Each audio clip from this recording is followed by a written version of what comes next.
untuk surat Jin ayat 18. Di situ kan dikatakan terjemahannya sesungguhnya masjid-masjid itu milik Allah, maka janganlah menyembah apapun bersamaan dengan menyembah selain Allah. Ini bagaimana pendapat Pak Ustadz, fenomena sekarang masjid dimultifungsikan sebagai tempat pesta-pesta misalnya perkawinan atau apa. Apakah itu tidak mengganggu ibadah kita kepada Allah Subhanahu wa taala? Karena di dalam pesta-pesta tersebut terkadang diselingi dengan musik-musik begitu Pak Ustadz. Demikian pertanyaan saya. Terima kasih. Iya, terima kasih pertanyaannya Pak Bagja. Ini adalah satu fenomena zaman sekarang, keberadaan masjid. Di satu sisi masjid itu membutuhkan biaya yang tidak sedikit untuk operasional kegiatan mereka, apalagi masjid itu masjid yang besar, ya. Maka di antara mereka ada akhirnya berpikir membuat masjid sedemikian rupa jadi 2 tingkat gitu. Tingkat pertama untuk ibadah, tingkat di bagian bawah dibuat sebagai tempat katakanlah gedung serbaguna gitu katakanlah. Nah, sejauh masjid itu betul-betul hanya untuk serbaguna murni barangkali itu pun masih kaidahnya umum. Tapi kalau sebagian masjid yang saya tahu, katakanlah kayak masjid di Tebet Al-Ittihad atau masjid Al-Azhar, itu kadang-kadang fungsi bagian bawahnya juga dipakai untuk sholat Jumat misalnya. Ya. Jadi ketika sholat Jumat kan itu mesti kan jemaah begitu membeludak, ya, ramai. Jadi atas itu nggak cukup, maka mereka ke bawah. Oleh sebab itu, mestinya ada rambu-rambu yang jelas kalau jadi gedung serbaguna yang sesekali akan menjadi fungsi ibadah, di mana setiap hari Jumat pasti sholat di situ, ada layarnya ditaruh di situ untuk sholat. Nah, seperti itu mestinya ada aturan demikian rupa dari pihak pengurus masjid atau DKM itu membuat aturan yang jelas. Misalnya di ruangan pertemuan itu harus pakaian muslim. Yang laki-laki berpakaian muslim, yang perempuan pakaian muslimah. Nah, itu seperti itu dibuat. Tidak boleh ada musik yang genjreng-genjreng, katakanlah gitu. Paling ada yang musik sederhana dalam bentuk gendang, bagaimana di zaman Nabi, musik hanya boleh untuk musik gendang. Ya. Musik-musik yang lain bukan nggak boleh, silakan, tapi di tempat lain. Untuk menghormati kemuliaan masjid. Sebetulnya begitu. Jadi Pak Bagja, saya termasuk orang yang juga memang kurang setuju kalau masjid menjadi tempat serbaguna, tapi fungsinya tidak diatur dengan tertib, dengan baik. Jadi harus ada ketertiban yang jelas. Seperti tadi soal pakaian, ya. Kemudian soal musik tadi, soal hiburan, nah, semuanya itu harus diatur. Kalau nggak diatur, akhirnya masjid itu nanti cuma jadi tempat ya dalam tanda kutip lahan bisnis. Bukan tidak mungkin jadi sebuah masjid akan lebih banyak pemasukannya dari pengeluarannya nantinya. Walaupun dia akhirnya keluarkan untuk kesejahteraan, tapi mendapatinya dengan kondisi pendapatan yang tidak baik semacam itu juga jadinya hal yang tidak berkah nantinya. Jadi saya kira pengurus masjid harus lebih cermat, ya, membuat aturan yang jelas tentang fungsi gedung serbaguna yang merupakan bahagian dari masjid. Saya kira itu ya. Ini buat pengingat buat semua, kalau di antara kita ada pengurus masjid, itu tolong diingat baik-baik, jangan sampai terjadi seperti itu. Tapi maksud ayat ini 18 sebetulnya bukan arahnya ke situ. Arahnya justru kalimatnya makanya wala tad'u ma'allahi ilahan akhar. Jangan kamu jadikan bersama Allah itu kamu seru yang lain. Kita tetap menyembah Allah gitu.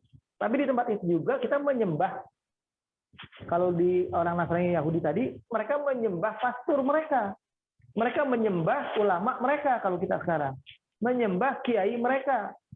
Karena kalau sebuah masjid itu sudah jadi, di situ ada seorang kiai, seorang ulama yang dikultuskan, katakanlah begitu, itu akan jadi apa kata kiai itu hukum agama.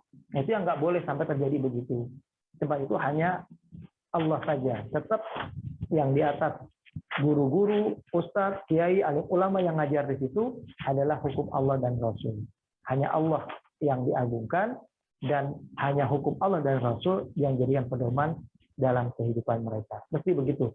Jangan terjebak seperti orang-orang Nasrani dan Yahudi tadi, yang sampai akhirnya menuhankan rahib-rahib mereka. Memang tidak menuhankan dalam arti mereka tidak sujud kepada rahib itu. Tapi mereka mengiyakan semua yang dikatakan oleh rahib itu. Rahib mengatakan halal, mereka iya. Rahib mengatakan haram, mereka katakan iya. Padahal apa yang dihalalkan oleh rahib, sesuatu yang Allah haramkan. Padahal yang diharamkan oleh rahib itu sesuatu yang Allah telah halalkan. Misalnya. Nah, semua itu menjadi hukum atau sumber hukum si rahib tadi, pendeta tadi atau pastor tadi, maka itu sudah sama dengan menjadikan sesembahan lain atau sosok lain sebagai sosok yang kita juga mintakan pertolongannya atau bantuannya selain kita minta pertolongan kepada Allah Subhanahu wa taala. Arah ayat itu ke situ. Ya, tapi nggak apa-apa kita bicara soal tadi fungsi masjid sebagai gedung serbaguna. Yang penting juga tetap nama Allah itu yang lebih utama. Fi buyutin adinalahu tadi kan, rumah Allah itu rumah untuk kita mengagungkan Allah. An yuzkara fiha ismuhu. Nama-namanya yang kita sebut lebih banyak di situ. Bukan nama-nama yang lain. Nanti kalau sudah fungsinya gedung serbaguna, nanti nama-nama yang lain, nama tokoh, nama pemimpin, nama partai, nama siapa, nama golongan akan lebih banyak di situ. Waliyahudzubillah. Apakah jin itu menampakkan diri? Karena begini, baru kemarin ini, tapi bisa tidak lihat di HP saya. Jam 2 malam pembantu saya itu memotret, udah gitu di-share sama anak saya. Tapi saya nggak berani buka, sama nggak mau saya lihat-lihat begituan. Anak saya sering mimpi wajah bentuk begitu, katanya anak saya tuh memang suka. Tapi itu orangnya itu gitu loh. Nah itu pertanyaan saya. Ini nggak apa-apa, malah jadi manfaat buat kita semua. Pertanyaan Ibu. Jadi jangan hati dengan pertanyaan ini, pertanyaan bagus. Baik. Saya ingin luruskan, saya ingin jelaskan bahwa makhluk jin itu adalah makhluk yang tidak bisa kita lihat. Jelas kalimat Al-Quran mengatakan itu. Innahu yarakum huwa wa qabiluhu min haitsu la tarawnahu. Makhluk jin itu adalah makhluk yang bisa melihat kita, dia dan semua pengikutnya bisa melihat kita dari tempat yang kita tidak bisa melihat mereka. Itu Al-Quran sudah mengatakan itu. Jadi kalau ada orang yang mengatakan dirinya melihat jin, itu sebetulnya khayal mereka atau ilusi mereka, ya. Atau ada seseorang yang kena depresi, katakanlah seperti orang yang suka banyak bilang kesurupan jin, itu ternyata Bu, orang yang kesurupan itu kebanyakannya bukan kesurupan jin, tapi abreaksi namanya istilahnya itu dalam ilmu metafisika disebutnya abreaksi. Nah, kalau dalam ilmu psikologi sebutnya itu hipnotis. Jadi orang yang karena depresi yang berlebihan, tekanan stres yang mendalam dalam dirinya, lalu ada pemicu sesuatu, dia keluar emosinya semua berlebihan, maka dia teriak, dia akan bertindak seperti orang yang tindakannya tidak terkontrol. Biasanya makanya yang kena ini adalah anak-anak yang menghadapi ujian, itu rame-rame masal. Itu kalau rame masal itu bukan kesurupan masal sebetulnya. Tapi mereka adalah ada abreaksi, itu yang terjadi. Karena tapi sekali lagi bukan berarti tidak mungkin jin masuk ke dalam diri seseorang, bukan berarti begitu. Itu persentasenya kira-kira 1:1000. Yang betul-betul jin mungkin hanya 1 dari 1000 kejadian. Jadi yang kebanyakannya adalah karena abreaksi tadi.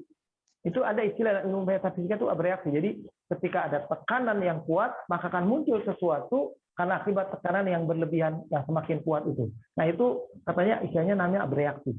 Ibu kalau ingin mendalami soal tentang ini, seperti yang tadi Ibu bilang soal lihat, itu ada menarik, ini saya juga jawaban menarik juga saya arahkan. Silakan Ibu, atau bawa para jemaah sekalian, ikuti itu ada di YouTube, itu tentang pesulap merah. Pesulap merah itu dia sering membuktikan hal-hal yang sebetulnya itu ternyata bukan jin. Kayak orang debus itu bisa jalan di atas beling. Ternyata itu adalah ilmu yang bisa dipelajari. Kalau kita pelajari, kita akan bisa sukses dengan itu. Belingnya dipilih-pilih, Bu, bukan beling yang kalau botol dipecahkan itu bagian kepala botol nggak ada di situ, dibuang. Bagian pantat botol yang paling bawah, yang besar, yang tajam itu nggak ada. Yang ada bagian tengah-tengahnya semua dari botol-botol itu. Yang kalau ditumpuk ya dengan sebuah latihan, kita nggak akan luka sedikit pun memang. Itu bukan kebal sebetulnya. Sama dengan orang bilang melihat itu penggambaran dia saja. Jadi Ibu kalau dia bilang ada fotonya, walaupun itu fotonya betul gambar, itu bukan makhluk jin sebetulnya. Entah mungkin ada orang lewat, entah mungkin ada bayang-bayang, entah mungkin ada apa. Yang jelas jin bukan makhluk yang bisa kita lihat. Tapi Pak, Kita ini garis Pak bawahi. di potret ada Pak, cuman saya nggak berani lihatnya. Ibu lihat aja kalau perlu. Ibu lihat itu bukan jin. Sekarang Apa tuh Pak? pertanyaannya, siapa yang tahu bentuk jin? Kalau Enggak ibu tahu bentuknya. gambarannya jin, Katanya ngeri Pak, wajahnya tuh ngeri di bawah pohon nggak ada, kelapa. Bu.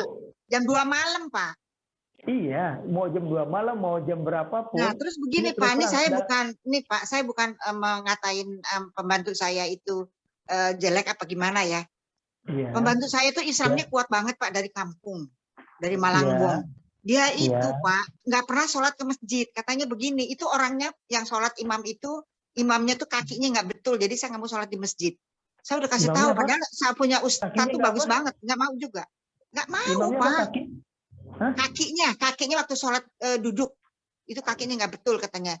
Saya nemuin begitu, jadi saya nggak mau sholat di masjid. Saya ngeri banget lihat pembantu saya, Islamnya kuat banget Pak itu Pak, fanatik banget.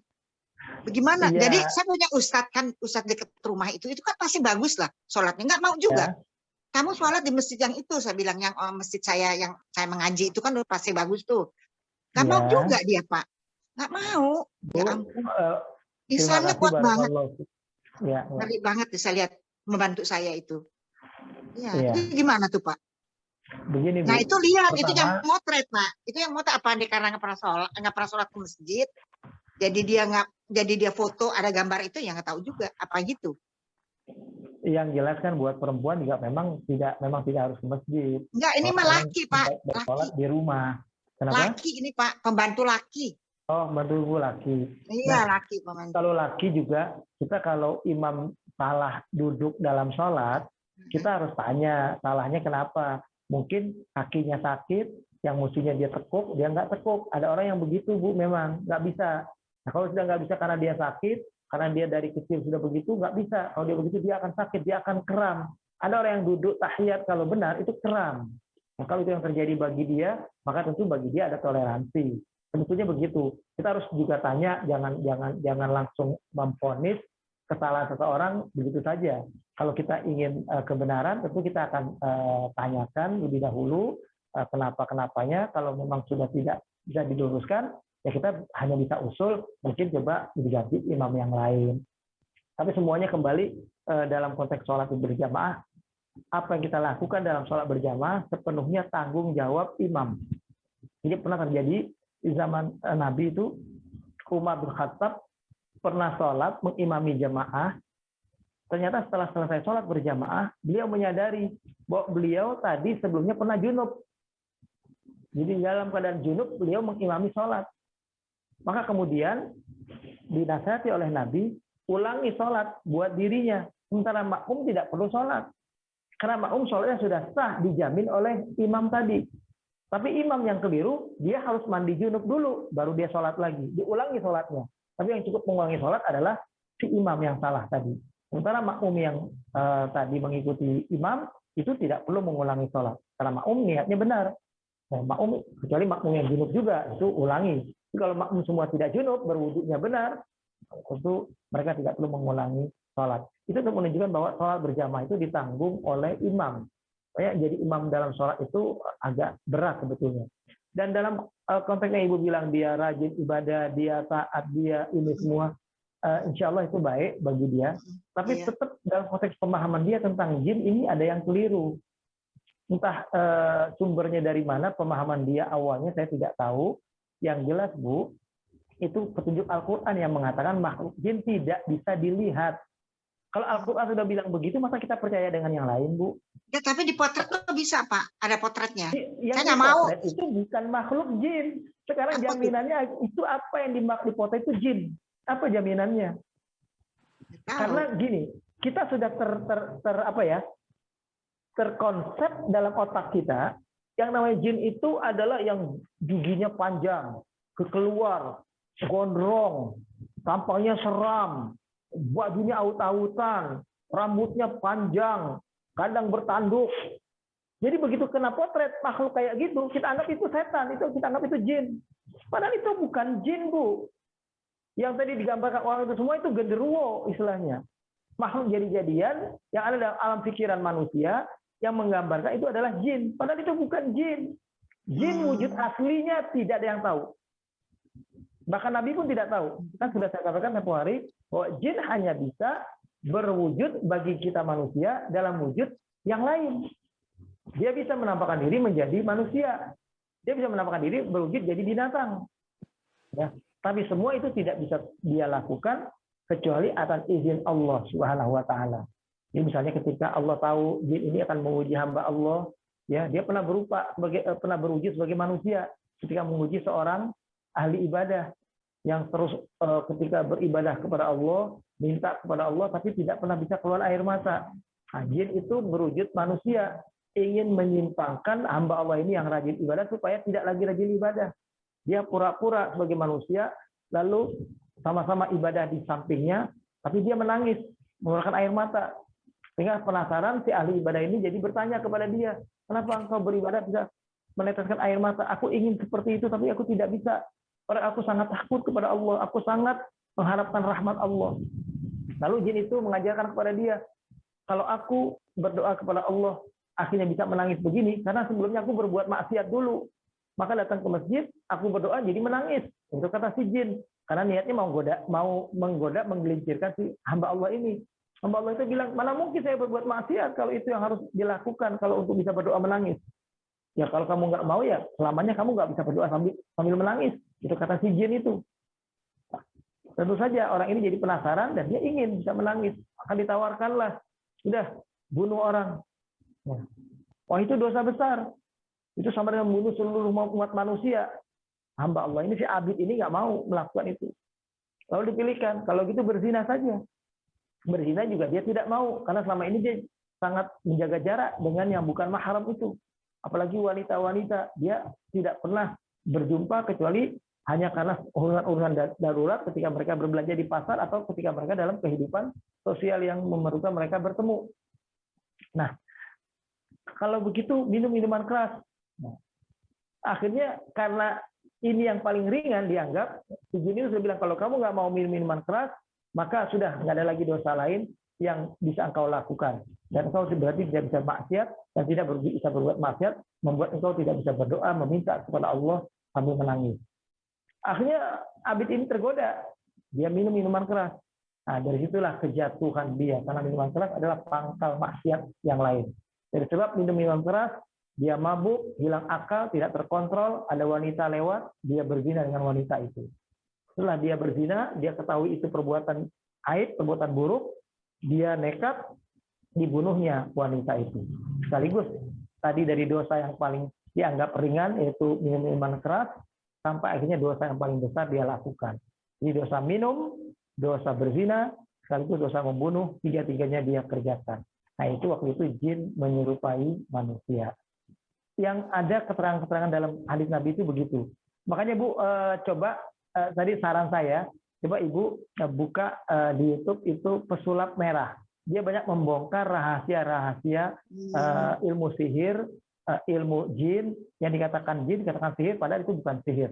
Itu adalah trik, ya. Itu adalah kelihayan seseorang yang sebetulnya bukan dibantu oleh makhluk jin.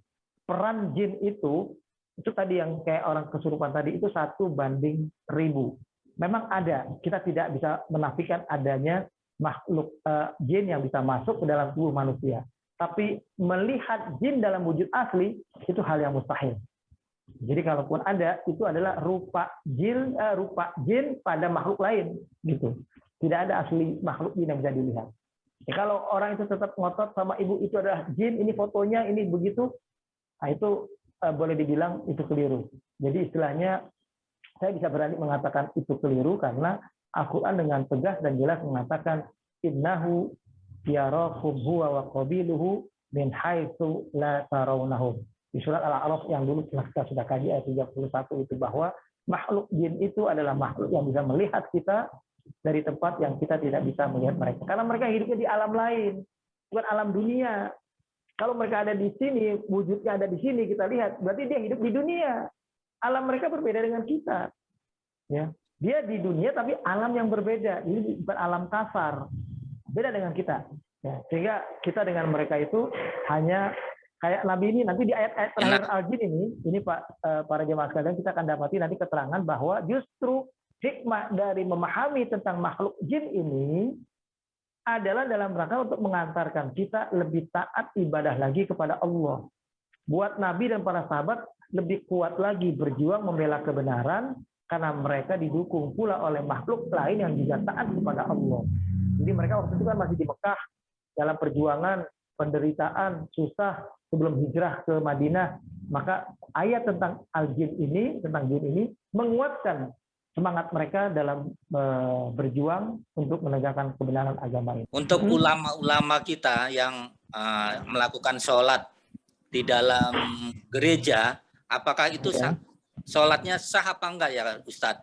Karena kita melihat di Amerika itu ada bekas gereja dipakai untuk sholat, sedangkan di dalam gereja kan ada patung-patung atau situs-situs tentang salib gitu. Nah, untuk sholatnya itu bagaimana ya, diterima apa tidak ya Ustadz? Yang pertama harus digarisbawahi bahwa kalau sekedar untuk sholat, semua punggung bumi yang ada itu adalah tempat yang sah untuk kita sholat, kecuali tempat yang najis. Sekali lagi ya, kecuali tempat yang najis, maka seluruh punggung bumi di dunia ini adalah tempat yang sah kita untuk melakukan sholat. Jadi asal tempat itu bersih dari najis. Itu saja baitul khala, seperti toilet, ya kita tidak boleh sholat itu karena itu najis. Adapun gereja itu sebetulnya sebuah tempat yang bisa saja menjadi sah kita sholat apabila pertama kita tidak ada tempat lain untuk sholat. Misalnya kita di sebuah tempat perkampungan, di tempat yang lain banyak anjing berkeliaran, justru tempatnya najis, di tempat itu malah gereja itulah yang bersih karena tidak ada masuk anjing di situ misalnya. Nah, maka kita numpang sholat di situ itu tidak apa-apa. Walaupun di situ ada ornamen, ada apa, gereja semuanya itu begitu tidak apa-apa. Tapi tidak dengan niat khusus sendiri ingin beribadah semata-mata di tempat itu. Seperti yang banyak terjadi sekarang. Baca sholawat di situ, jadi sholat di situ, lalu gantian orang gereja boleh nyanyi-nyanyi di masjid. Itu nggak benar. Jadi kalau sekedar tempat sholat yang kita tidak ada tempat lain kecuali hanya di situ, boleh kita lakukan. Dan konteksnya berbeda dengan yang Bapak tanyakan di Amerika, itu dibeli. Kalau sudah dibeli, tentu ornamen-ornamen yang ada tentang gereja itu sudah dibuang, saya kira. Salib-salib sudah dipindahkan. Tinggal bekas-bekasnya saja yang sudah tidak ada unsur yang dianggap bernilai ritual ibadah di tempat itu. Dan sudah fungsinya jadi fungsi tempat umum. Lalu kemudian kalau dijadikan masjid, ya sudah jadi masjid. Walaupun tadinya asalnya bangunan itu bangunan gereja. Jadi bangunannya saja bentuk gereja, tapi dia adalah masjid. Katakanlah seperti Hagia Sophia yang ada di Turki. Ya. Asalnya dia adalah gereja. Sudah ribuan tahun dia ada di gereja, ada dia sebagai gereja sebetulnya. Lalu kemudian datang Al-Fatih, ya, menguasai Konstantinopel itu, merubah menjadi nama Istanbul. Nah itu menjadikan gereja menjadi masjid. Lalu kemudian oleh pemimpin kebangsaan Turki, Kemal Atatürk, difungsikan lain, ya, karena dia ingin bersikap toleran kepada agama Kristen Ortodoks itu, udah jadi fungsi bukan masjid, tapi juga bukan fungsi gereja, tapi fungsi perpustakaan. Lalu oleh Erdogan difungsikan lagi sebagai masjid. Meskipun sekali lagi fungsi masjid dari sebuah tempat ibadah itu harus betul-betul jelas dibeli dengan kerelaan. Tidak boleh umat Islam memaksakan kehendak merubah gereja menjadi masjid. Itu tidak boleh. Kita harus menghormati orang lain beribadah di tempat mereka. Jadi orang Nasrani beribadah di gereja, kita harus hormati. Dalam perang, gereja tidak boleh dihancurkan. Biara-biara tidak boleh diratakan dengan tanah. Kita harus hormati tempat ibadah, karena di tempat itu diagungkan Tuhan oleh mereka. Kita harus hormati tempat ibadah. Jadi kita makanya nggak boleh memaksa, membujuk, bahkan ada unsur menipu orang lain supaya menjual gerejanya, lalu kita jadikan masjid. Kita anggap ini sebagai bagian dari perjuangan dakwah. Itu keliru. Ya. Lain hal kalau memang kita tidak ada lagi masjid, lalu kita tahu tempat itu akan dijual, kita datangi, kita beli secara sukarela, ada jual beli yang normal, baru kemudian kita fungsikan sebagai masjid, itu tidak apa-apa. Nah, itu fungsi masjid Hagia Sophia menjadi masjid saja sampai sekarang masih kontroversial sebetulnya. Sebagian orang senang, setuju dengan gereja Hagia Sophia itu berfungsi sebagai masjid lagi. Sebagian lagi ada yang merasa prihatin. Prihatin karena tempat ibadah orang Kristen Ortodoks jadi hilang. Padahal Kristen Ortodoks ini di kemudian hari nanti menjelang hari kiamat, satu hari dia akan menjadi mungkin teman kita dalam perjuangan melawan Zionis Israel.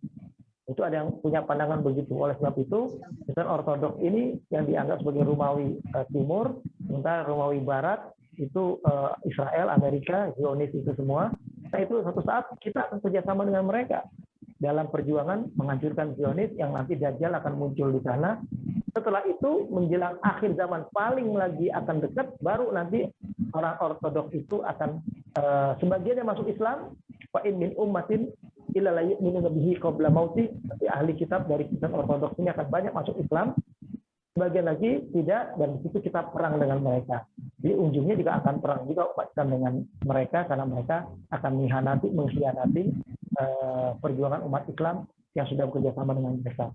Karena Islam itu pengennya walaupun mereka Kristen Ortodoks hidup berdampingan, saling tasamuh, saling menghormati, bersikap toleran satu sama lain. Tapi ternyata mereka suatu saat di akhir zaman akan mengkhianati kenyataan itu. Itu yang terjadi. Wallahu a'lam. Makanya ada orang yang saya sampaikan tadi apa adanya, ada yang setuju Konstantinopel, Hagia Sophia itu setelah dikuasai menjadi masjid, ada yang tidak setuju. Ya. Wallahu a'lam bishawab. Saya kira yang penting itu tadi, masjid di gereja boleh kita fungsikan sejauh dengan sukarela, ada terjadi jual beli yang sah, ya, tidak ada pemaksaan, tidak ada karena kita berkuasa, kita paksa itu tidak boleh. Ya. Kita harus menghormati. Dan kita tidak boleh sholat ibadah di sana kalau semata-mata ingin sholat gitu. Kita masih ada gerejanya, secara salib masih ada apanya. Mereka hari Minggu beribadah di situ. Kita hari Jumat bikin sholat Jumat di situ. Itu nggak boleh, Pak. Ya. Tapi kalau kita sudah di tempat lain, tempat itu yang paling bersih dan suci, kita boleh sholat di situ. Dulu sahabat Nabi Umar bin Khattab pernah sholat di gereja dalam konteks yang seperti saya sampaikan tadi. Hanya sekedar numpang tempat sholat. Itu masih dibenarkan. Wallahu a'lam bishawab. Di ayat 21 Al-Kahfi itu kan menyebutkan masjid juga, Pak. Pada satu gereja tentunya ya, Pak ya? Lanattakhidanna alaihim masjidah. Iya. Ya, maksudnya ini adalah bangunan yang dibangun itu akan mereka fungsikan sebagai tempat ibadah.